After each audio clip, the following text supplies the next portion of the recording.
gusto kong mangyari sa pelikula natin. Parang kung gagawa tayo ng pelikula mo, iniisip ko pa kung anong title eh. Baka syempre, yung mga supporters mo na rin makaisip ng title. Basta importante, makabuo tayo pelikula.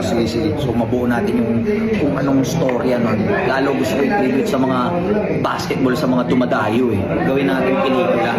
Di ba? Okay? Ganda to, dito tayo nakapag-brainstorm. Yung mabubuo natin na yun is para maka-inspire din sa mga bata. Siyempre, dami yung mga idol sa'yo.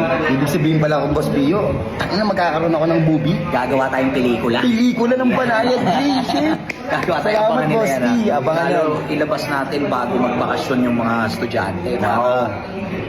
Hype na maglaro. Talagang sila. bubong Gusto talaga, nila no? maglaro. Oo. Ayan guys, abangan nyo kami ha, kasi may bago kami gagawin ni Boss Pio na Banayad Play. Abangan nyo to. Kaso baka hindi basketball yung gusto nila sa'yo. Baka gusto nila meron kang mga partner na babae. Ha? Ay, hindi. Ayoko na gano'n. Baka Loyal ako eh. gawin kang action star. Pwede. Yeah. Oo, mas magay ako dun eh. Parang yung legal tama nila. Yeah. Leg tama. Let's go. Ayan ha.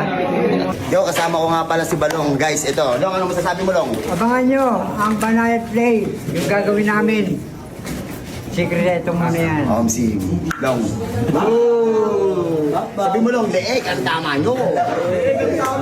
Napulsuhan ako. Kakain ka ng lupa dito. May iba pa